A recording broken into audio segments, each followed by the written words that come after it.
Hacía casi una hora que estaba allí oscilando como un péndulo y recibiendo el rocío sin importarle ya la soledad ni el frío que antes tanto lo angustiaban. Las gentes no podían verlo porque los árboles del parque casi lo tapaban y porque tenían tanto sueño y caminaban tan encorvados y aprisa por el frío que apenas levantaban la vista del suelo. Ya no le importaba nada, ya todo lo había perdido. Pensaba desde hacía algún tiempo. En verdad hacía ya mucho tiempo que nada le importaba, aunque pretendiera lo contrario. Últimamente no se esforzaba. ¿Para qué? Había luchado, eso sí, había luchado mucho. Hubo un momento en que hasta creyó haber alcanzado la felicidad.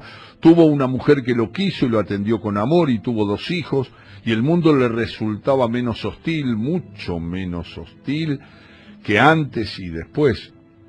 ¿Cuánto había sido eso? ¿Cuándo fue eso? Casi le era imposible recordarlo. Después se había ido quedando como desnudo, y un hombre no puede vivir desnudo. Recordaba que en los sueños que tenía cuando niño, siempre aparecía desnudo huyendo de alguien. Cuando su padre murió de tifus, su madre lo mandó a vivir a casa de su tía Monserrate. Sí, que entonces disfrutaba la bonanza de haberse casado con un comerciante catalán de la calle Muralla. Aquí hambre no pasarás, nunca te faltará un plato de comida, le había dicho su tía el día que llegó con todas sus pertenencias en una caja de cartón que llevaba debajo del brazo. Tampoco te faltará buena ropa que ponerte.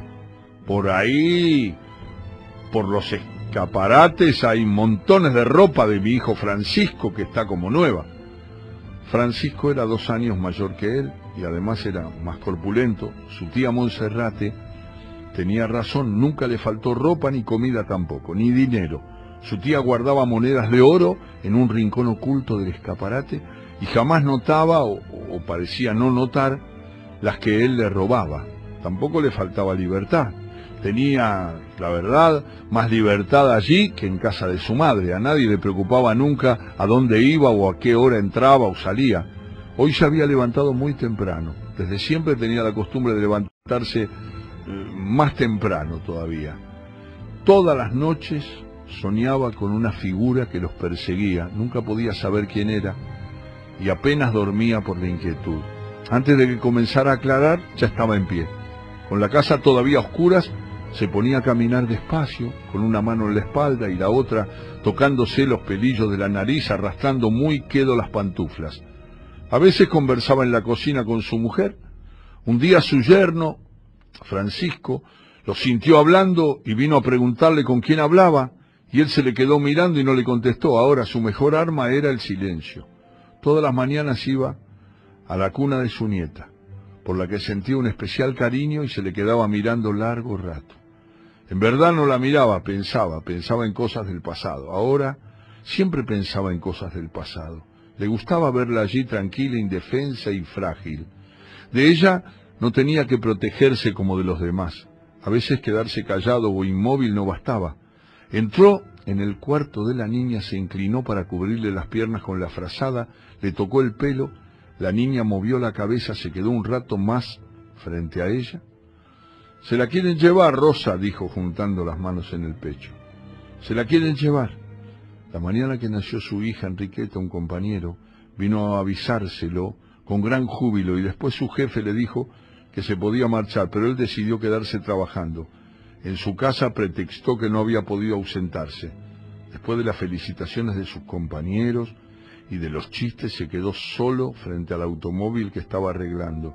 Con la llave inglesa que tenía en la mano, se quedó golpeando rítmicamente una llanta. Desde niño había pensado que quería tener un hijo, pero ahora era más que un deseo. ¿Qué hacer? ¿Qué hacer?, se preguntaba mientras golpeaba la llanta. Por la tarde, al llegar a su casa, no pudo cargar la niña y su mujer se echó a llorar. «A esta no me la podrán quitar, Rosa».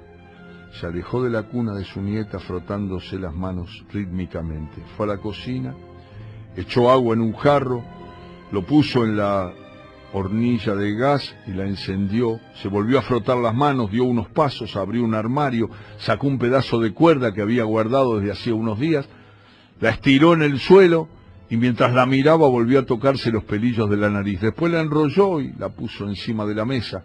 Fue a ver si el agua ya estaba caliente y entonces tomó la lata del café que estaba en una repisa encima de la cocina. Le echó 4 cucharadas. Su primer empleo fue de buzo en Casablanca. En sus andanzas por los muelles se había hecho amigo de un asturiano que tenía un bote que alquilaba para dar paseos por la bahía, y un día le dijo que quería trabajar como buzo, y la próxima vez que lo vio le había conseguido trabajo. Todas las mañanas cruzaba la bahía a las 6:30 para comenzar a trabajar a las 7. Se paraba en la proa de la lancha a ver los reflejos del agua, los barcos que estaban anclados en el puerto, y sobre todo miraba la ciudad que se alejaba, y desde allí lucía otra ciudad, más bella, distinta. Lo hizo todos los días durante los 6 meses que estuvo trabajando en Casablanca. Era una especie de temor agradable que nunca había sentido antes y que nunca más experimentó. Todavía lo recordaba nítidamente. Bajar con la escafandra al fondo del mar también lo atemorizaba al principio, pero enseguida se acostumbró. Y además se lo pagaban muy bien, porque él descendía hasta donde los otros buzos más viejos y experimentados no se atrevían. Al poco tiempo sintió fuertes dolores en un oído y alguien le aconsejó que fuera a ver a un médico. Tenía perforado un tímpano y si continuaba podría quedarse totalmente sordo. Estuvo un tiempo más haciendo el trabajo, pero después los dolores de oídos arreciaron y se vio forzado a dejarlo. El día que se marchó no quiso mirar la ciudad. Tardó meses en volver a la bahía. Durante años, hasta hacía muy poco, iba a menudo a Casablanca a recordar esa época. Después un amigo de su tía le buscó empleo en un taller de automóviles que entonces comenzaban a llegar a Cuba. Sí. ¿No te gustaba ir a los muelles, Rosa? ¿Por qué no te gustaba?, dijo y sonrió.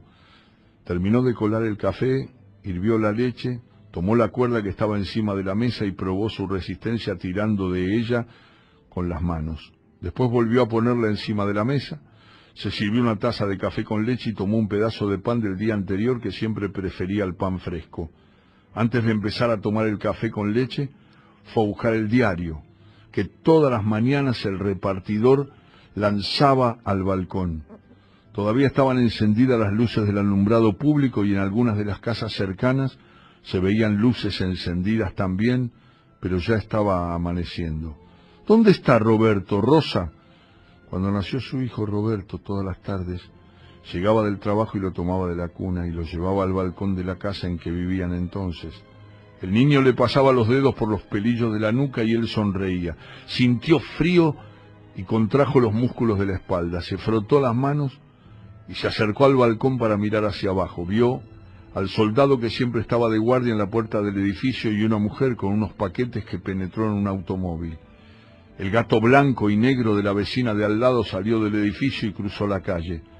Tomó el periódico, se acercó más al balcón. La figura del soldado, moviéndose nervioso para aminorar el frío, lucía aplastada y pequeña por la posición y la distancia. Se quedó mirándolo un rato mientras se pasaba una mano por la barba. Hacía 2 días que no se afeitaba. Hoy tendría que hacerlo. A Rosa, su mujer, la conoció en casa de unos parientes suyos. Estudiaba para maestra con una de sus primas. ¿Cómo era aquello que decía su prima Concha para referirse a ellos dos? Amor, amor a primera vista. Fue amor a primera vista, sí. Nunca había pensado casarse, es decir, ninguna de las mujeres que había tratado hasta entonces le había interesado en ese sentido. Las únicas mujeres que de verdad había conocido eran las prostitutas de San Isidro. Desde que trabajaba en Casablanca, había comenzado a ir los sábados por la noche a los prostíbulos de la calle Damas con el Chino. Sí, la calle Damas iba con el Chino, que era un compañero de trabajo. Había una mulata de Manzanillo, Caridad se llamaba, que le gustaba mucho. Ella le decía que viniera tarde cuando ya iban a cerrar la casa, y se quedaba allí con ella. Su tía Monserrate pensaba que tenía una querida y le aconsejaba que tuviera cuidado con las mujeres, que no se fuera a enredar con una piruja. Y él sonreía. A Caridad le contaba muchas cosas que nunca después le contó a nadie, ni siquiera a su mujer. Pero eso había sido otra cosa. Rosa iba a ser la madre de sus hijos, y la mujer que lo iba a acompañar para siempre. Rosa era discreta en todo, en la belleza, en la inteligencia, en el carácter. Siempre estas cosas le parecieron importantes. Estar con Rosa era como estar consigo mismo, era como si no estuviera a su lado, aunque siempre la necesitaba cerca. Al año siguiente de conocerla se casó con Rosa, y 2 años después nació su hija Enriqueta. Hacía unos días habían encontrado en una gaveta una fotografía del primer cumpleaños de su hija. La llevaba sonriente en los brazos y su mujer sonreía plácida tomada de su brazo. Encendió la lamparilla y se vio reflejado en el cristal del botiquín. Había enflaquecido mucho en los últimos meses desde que estaba enfermo. Todo el mundo lo decía a sus espaldas y él sabía que era verdad. La imagen que veía en el espejo se lo reafirmaba. Esto también había dejado de importarle. Se afeitó despacio, la mano le temblaba un poco, se cortó en 2 ocasiones. Cuando terminó, se echó un poco de alcohol y se fue a su cuarto. Sacó su mejor traje del escaparate y lo puso sobre la cama. Su hija Enriqueta se lo había mandado a arreglar unas semanas antes. Comenzó a vestirse. Su hijo Roberto tenía ahora 22 años. Había sido el hijo de la vejez, quizás al que más había añorado, al que más había querido. En calzoncillo, abotonándose la camisa blanca, fue al escaparate y tomó una fotografía. Era de su hijo Roberto en el Parque Central de Nueva York. Llevaba un abrigo que le cubría hasta el cuello y a todo su alrededor había nieve. Llevaba una boina y sonreía. Se parecía a Rosa. Por fuera era parecido a Rosa, por dentro era complicado, difícil, huraño. Él había ansiado que fuera sencillo como Rosa para quererlo como a ella, pero siempre se le escapaba. Se le escapaba de niño y después, y ahora hacía tiempo que estaba lejos, 2 años, 3, ya no se acordaba. Una de las cosas que le resultaba más difícil ahora era precisar el tiempo. El tiempo se le escapaba. A veces hoy era ayer y ayer era mañana. En ocasiones pensaba que Roberto estaba allí, en la casa, y preguntaba que dónde estaba. ¿Y Rosa, su mujer? ¿Había muerto Rosa? Él la veía a menudo allí en la casa, en la cocina, preparándole la comida, acostada, con una mano en la cara, como ella acostumbraba. Dejó la fotografía donde estaba antes, caminó encorvado para tomar el pantalón que estaba sobre la cama. ¿Y su padre y sus hermanos? ¿Existieron alguna vez sus hermanos? De niño, cuando se sentía solo, inventaba hermanos y amigos que no existían. Su madre siempre decía que él era un niño muy mentiroso y su tía Monserrate también. ¿Cómo era su padre? No recordaba muchos detalles físicos, las barbas largas, perfumadas. Cuando lo cargaba por la noche para dormirlo, él le daba tirones en la barba y su padre se reía. Uno de sus hermanos se llamaba Gabriel y había muerto tuberculoso. El otro ahora no podía recordar cómo se llamaba. ¿Había tenido otro hermano? Se acercó al espejo, se miró a los ojos. Su padre tenía los ojos muy azules. Eso ahora lo recordaba muy, pero muy bien. Sí, muy bien. A su padre podía evocarlo mejor. A su madre apenas la recordaba físicamente. La recordaba por frases que le decía cuando vivían juntos. Y después en las pocas ocasiones que lo visitaba, que la visitaba. Tú siempre has sido muy bobo. Eso se lo repetía siempre. También, no arrastres los pies, muchacho, parece que siempre estás cansado. Tú eres un zorro y un malagradecido, no te ocupas de mí. Me hace falta dinero, dinero, dinero, dinero para tu hermano Gabriel. Gabriel, Gabriel, Gabriel. Gabriel era su preferido, siempre lo supo. Se puso la corbata con gran cuidado, se hizo el lazo delante del espejo, después fue a tomar los zapatos y comenzó a lustrarlos. Cuando terminó se los puso y fue a tomar el saco que estaba sobre la cama, se lo puso delante del espejo. Rosa estaba allí junto a él sonriendo como sonreía antes siempre que él iba a salir. O Rosa había muerto. Una vez la vio acostada muchos días, eso lo recordaba bien, y también recordaba a su hija Enriqueta llorando.